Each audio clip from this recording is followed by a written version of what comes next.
Hello everyone. In the previous lecture, we have seen that if f of x is a periodic function which is defined on R, then it can be represented as a Fourier series. Okay, we have also seen that if f satisfies certain conditions which were although the sufficient conditions, under those conditions f of x, the Fourier series representation of f of x converges to the mean value of the one-sided limits of the function at that point. Okay. Now the next question is, what about the functions which are not periodic?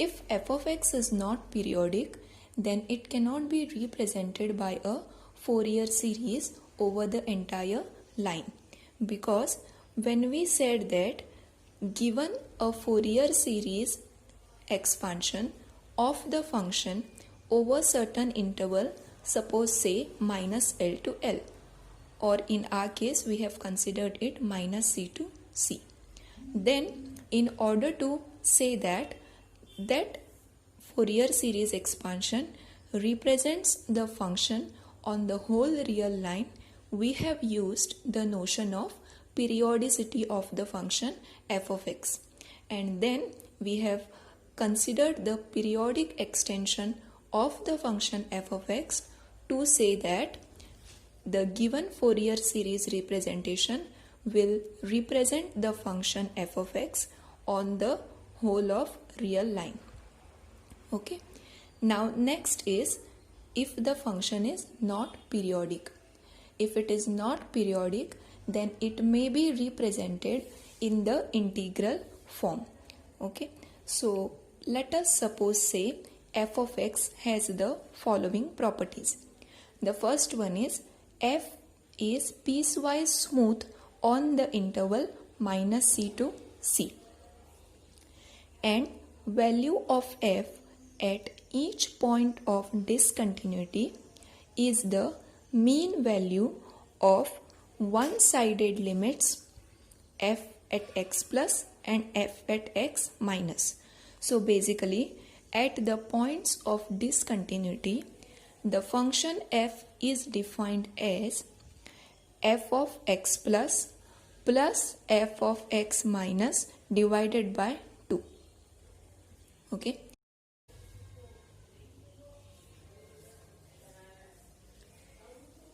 F of x is absolutely integrable on x-axis, means this quantity is strictly less than infinity. In other words, this converges. Okay. Let f be a periodic function with the period 2c. Then the Fourier series representation of f of x is given as a0 by 2 plus summation n going from 1 to infinity an cos of n pi x by c plus bn sin of n pi x by c. Okay. What we will do is, we will derive the Fourier integral formula or the Fourier integral representation for the function by using the Fourier series. Okay. So this is the Fourier series representation of the function f of x, where a0 is given by 1 upon c integral from minus c to c f of x dx. An is given by 1 upon c integral from minus c to c f of x cos of n pi x by c into dx, and bn is given as 1 upon c integral from minus c to c f of x sin of n pi x by c into dx. Okay. We have already seen that this Fourier series representation can be also written in the compact form, which is f of x equal to 1 upon 2c integral from minus c to c f of s ds plus 1 upon c summation n going from 1 to infinity integral from minus c to c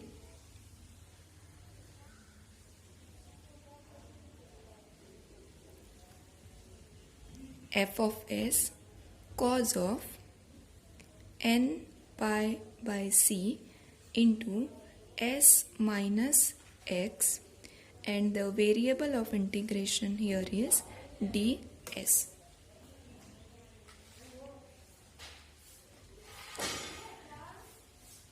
Next, let some delta alpha be equal to pi by L.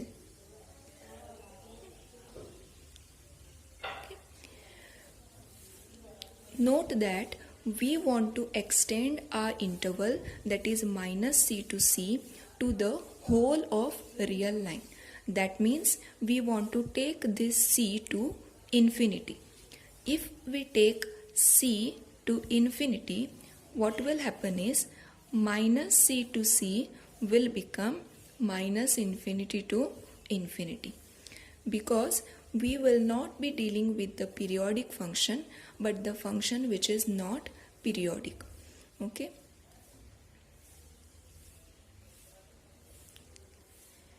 If I substitute this quantity in this term, what will happen is delta alpha by pi into 2 integral from minus c to c f of s ds. As we take this c to infinity, this will become minus infinity to infinity. Okay, and we know that this quantity is absolutely integrable. It is what we have assumed. Okay, and therefore this will be less than or equal to this quantity, but this converges and hence this will also converge. In other words, this will have some finite value. Okay, so we will have this with some finite value and into this delta alpha upon 2 pi.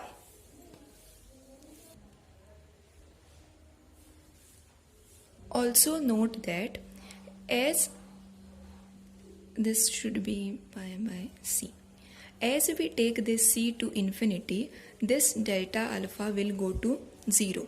So in this case it will be this term which is finite into the term which is 0, and hence this full term will go to 0. Okay, what we are trying to do is we will substitute this in this equation. Okay, and after doing that and taking this c to infinity, we observe that this quantity will go to 0, which is nothing but here. Then we will be left with only this. So f of x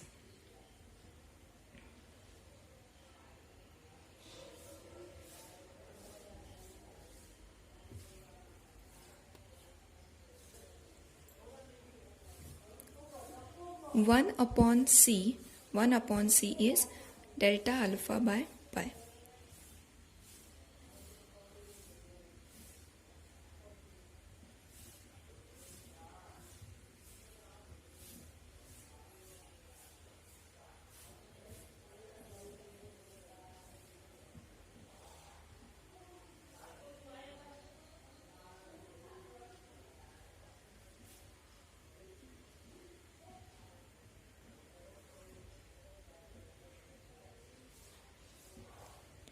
Okay, so what we get is f of x equal to 1 upon pi summation n going from 1 to infinity delta alpha integral from minus c to c. This should be minus f of s cos of n delta alpha s minus x ds.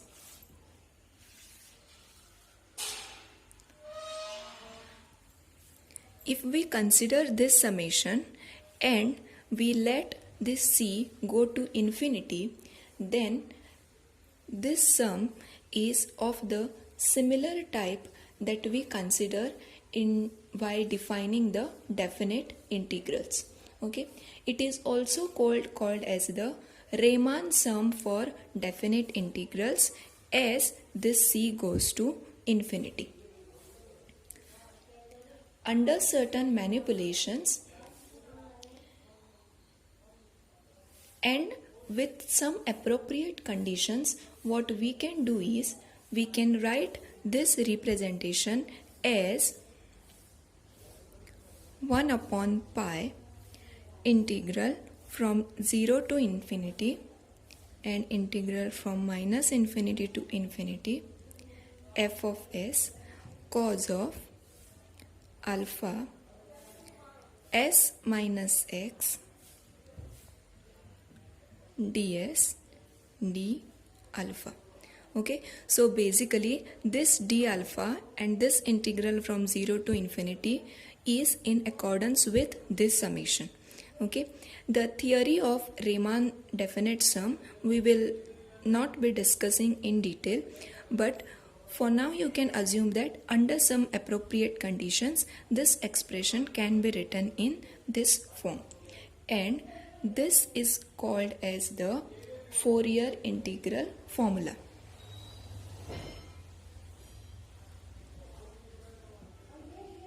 Fourier integral formula.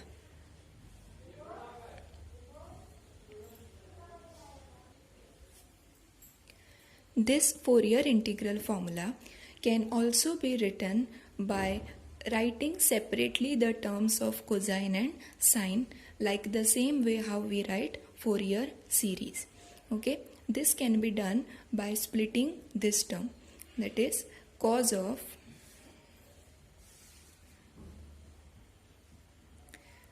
a plus b formula we can use here, and we can split it as this and cos of alpha x and sine of alpha s into sine of alpha x. Then the Fourier integral representation is given as f of x equal to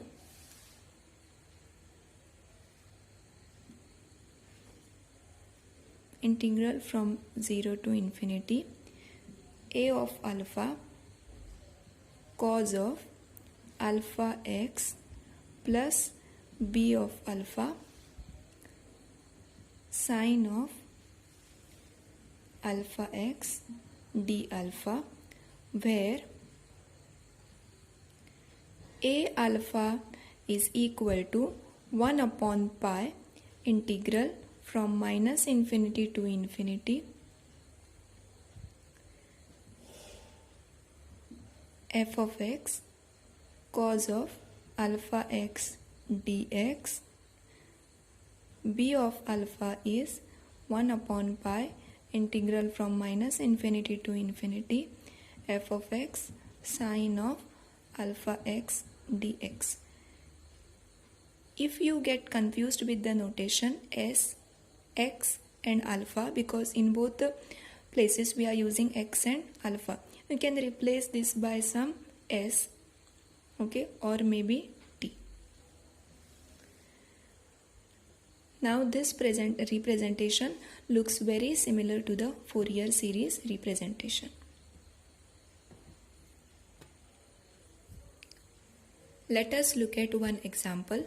Find the Fourier integral representation of the function f of x equal to 1 when mod x is less than 1, 0 when mod x is strictly greater than 1, and f at plus and minus 1 is equal to half. Can you realize that this condition is necessary in order to go ahead and find the Fourier integral formula representation? Because what are the conditions? That at the points of discontinuity, the function should be defined as the mean value of one-sided limits. Okay, and clearly from this definition of f of x, you can see that it will be discontinuous at the point x equal to minus 1 and x equal to plus 1.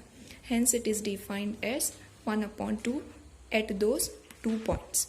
Okay, the Fourier integral representation will be f of x equal to integral from 0 to infinity a alpha cos of alpha x plus b alpha sine of alpha x d alpha, where a alpha is equal to 1 upon pi integral from minus infinity to infinity f of s cos of alpha s ds, which is equal to 1 upon pi integral. See here, for all the remaining x-axis, the function is equal to 0 except on the interval minus 1 to 1, that is when mod x is less than 1. So we will be left with minus 1 to 1 into cos of alpha s ds. This is 1 upon pi sine of alpha s, alpha from minus 1 to 1, which is 1 upon 1 sine of alpha by alpha minus sine of minus alpha by alpha, which will be minus of sine alpha. So minus minus it will become plus 2 sine alpha by pi into alpha. This should be alpha. And b alpha is equal to 1 upon pi integral from minus infinity to infinity f of s sine of alpha s ds, which is equal to 1 upon pi, again integral from minus 1 to 1 sine of alpha s ds. Observe here, this is the symmetric interval and inside we have the odd function. So this value will go to 0 and hence b alpha is equal to 0. Therefore, we get the representation as integral from 0 to infinity. We can take this 2 sine alpha by alpha into pi cos of alpha x d alpha. We can write it in the form 1 upon pi integral from 0 to infinity sine alpha by alpha cos of alpha x into d alpha. So this will be the Fourier integral representation of the given function. Next, we will see the cosine and sine integral. Okay. It is possible to define Fourier cosine and sine integral representation of the function on the real half line, that is from 0 to infinity. Like how we defined the Fourier sine series and Fourier cosine series on the half interval 0 to c. Okay. For this, assume that f of x is defined on x greater than or equal to 0. That means the function is defined on the positive real line and integral from 0 to infinity mod of f of x dx. This quantity converges. This integral converges. That means this quantity is some finite num. Now, if we assume that the function f is even, then in this representation, observe that if the function f is even, this even into odd will give rise to this, which is an even function. And on the real line, if we try to observe the behavior of this function, it will be symmetric. That means this is an odd function and we are trying to integrate it from minus infinity to infinity. That means the whole of our real line. And if it is odd function, then it will be somewhat symmetric on this line, and therefore this value will go to 0, and which in turn tells us that b alpha is equal to 0, and hence we will be left with only this a alpha equal to 1 upon pi integral from minus infinity to infinity f of x cos alpha x dx. We have assumed f of x as even, and therefore this will be even into even, we will get the even function. Again, this integral will get reduced to a alpha will look like 2 upon pi integral from 0 to infinity f of x cos of alpha x dx, and therefore our Fourier cosine integral representation will be integral from 0 to infinity a alpha cos of alpha x d alpha, where a alpha is given by this formula. Similarly, if the function f is an odd function, then observe here, odd into odd we will get the even function, and hence this integral will be retained, and on the other hand odd into even we will get the odd function, and this integral will get vanished. That means this will become 0, which in turn tells us that a alpha is equal to 0. So this will be the Fourier cosine integral representation. Cosine integral representation.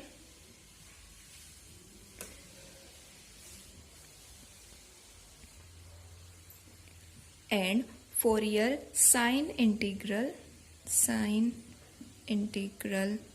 representation, or we can call it as sine integral formula, will be given by f of x equal to integral from 0 to infinity b of alpha sine alpha x d alpha, where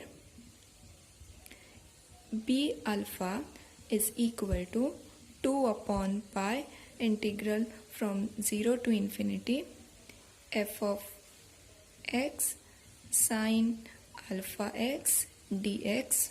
Students, note that here we are integrating with respect to x. The variable of integration is x, whereas here we are integrating with respect to alpha. You can consider this because this b alpha will be a function of alpha, and we will be integrating with respect to alpha. So this gives the Fourier sine integral formula, and this gives us the Fourier cosine integral formula. Now let us look at one example. Find the Fourier cosine integral representation of function f of x equal to e raised to minus ax, x is greater than 0, a is greater than 0. Using the above representation, find the cosine integral representation of the function 1 upon 1 plus x square. Okay, so first we shall find the Fourier cosine integral representation of this. Cosine integral representation is given by the formula f of x equal to integral from 0 to infinity a alpha cos of alpha x d alpha, where a alpha is equal to 1 upon pi 2 upon pi integral from 0 to infinity f of x cos of alpha x dx 2 upon pi integral from 0 to infinity. Our function is e raised to minus ax cos of alpha x dx. Okay, we can apply the formula directly here. What we will get is 2 upon pi integral 1 upon a square plus alpha square into minus a e raised to minus ax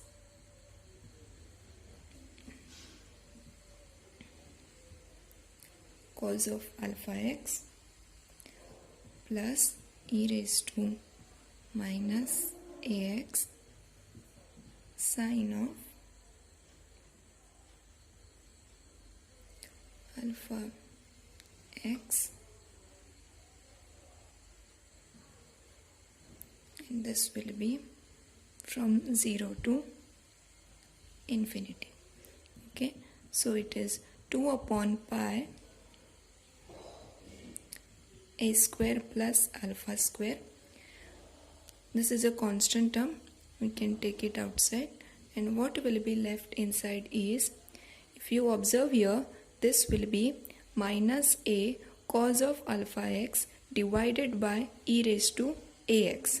So when that x goes to infinity, that this term will go to 0. Same thing will happen here. It will be this upon e raised to ax. When x goes to infinity, this term will also go to 0. Then minus, if you put 0, minus of minus, it will be plus. So this is 0. A, we will be left with this 1 plus, when sign of 0 is 0. Therefore, this will be a of alpha.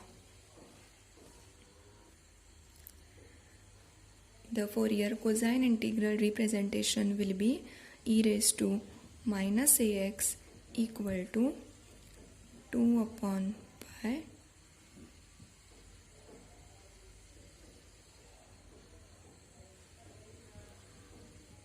integral from 0 to infinity 1 upon a square plus alpha square cos of alpha x d alpha. Okay, so if we see this quantity, this is not treated as constant, that a will be a constant, but a square plus alpha square, because we have the term alpha here. So it will be 2a by pi integral from 0 to infinity 1 upon a square plus alpha square cos of alpha x d alpha. Okay, the next question is, evaluate this integral, Fourier cosine integral of this by using integral of this. Okay, so if we try to see what will be the cosine integral representation of this, we will observe that it will be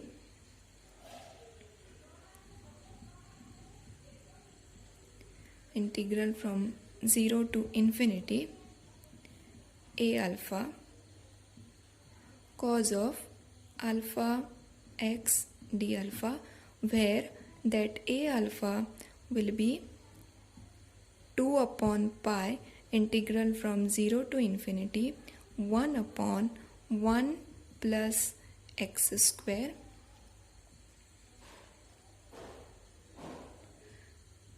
cos of alpha x dx. Okay, now if you consider this integral and this integral here, okay, you will observe that for different values of this a, we can get the value of this integral. Let us consider this here. For different values of a. If I put a equal to 1, what we will get is, this will be e raised to minus x equal to 2 by pi integral from 0 to infinity 1 upon 1 plus alpha square cos of alpha x dx. Can you see that these two integrals are the same thing except the variable of integration? So in this representation, for different values of a, we will get the value of this integral. Okay, we can take all these constants on the other side. For different values of a, we will get the value of this integral. And therefore the question is asked as, by using the representation which we have already obtained, evaluate what is the Fourier cosine integral representation of this function. Okay.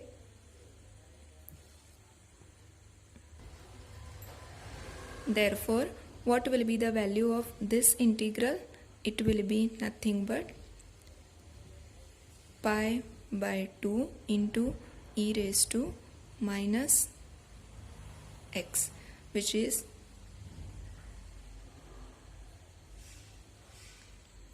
integral from 0 to infinity 1 upon 1 plus, there it should be d of alpha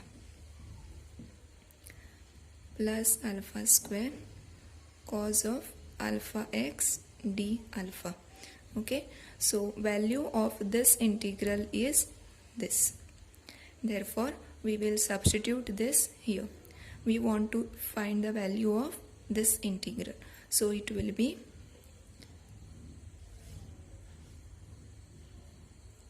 a alpha equal to